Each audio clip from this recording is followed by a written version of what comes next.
Hello everyone, this is Justin with Green Residential. This is the second video I'm making in a series on setting up a kitchen sink. So as you can see, there's no drains, there's no faucet. All that will need to be installed. In the first video I made, we installed the outlet for the garbage disposal and for the dishwasher. In this one, we're going to be installing a basket strainer. Let's get started. The basket strainer that we'll be installing today is a very common one. It has a rubber washer that gets installed underneath the sink, and then it has a cardboard washer that gets installed after the rubber washer, again underneath the sink. And finally, there is a nut that tightens the whole basket down to the sink basin.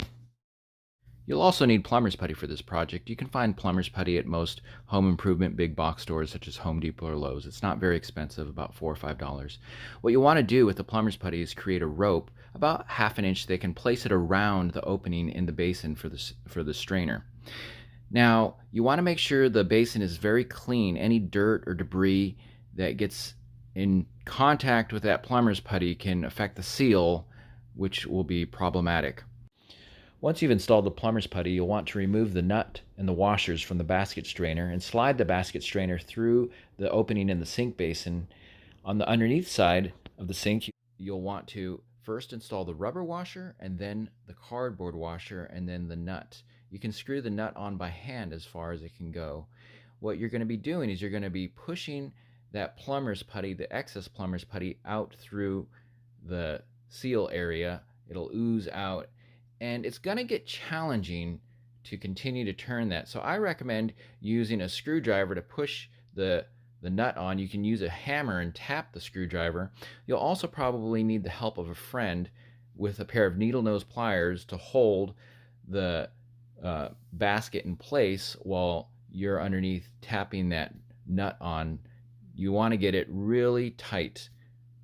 So as you can see here, all that plumber's putty has oozed out.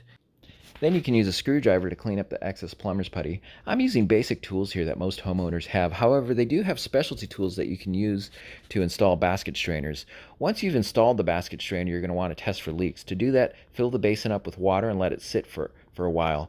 Underneath, get a flashlight and check and see if you see any signs of water, any leaking. If you do, chances are you're going to have to redo the whole connection. Sometimes you can get by with tightening it down.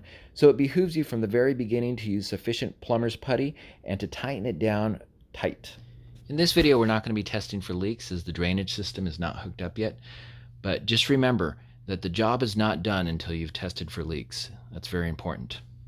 Well, I hope this video has been informative. In the next video, we're going to be installing the garbage disposal. So if you've never installed a garbage disposal before, or maybe you've installed one and it was a long time ago and you can't quite remember exactly how to do it, make sure to tune in. Well, have a great day and bye for now.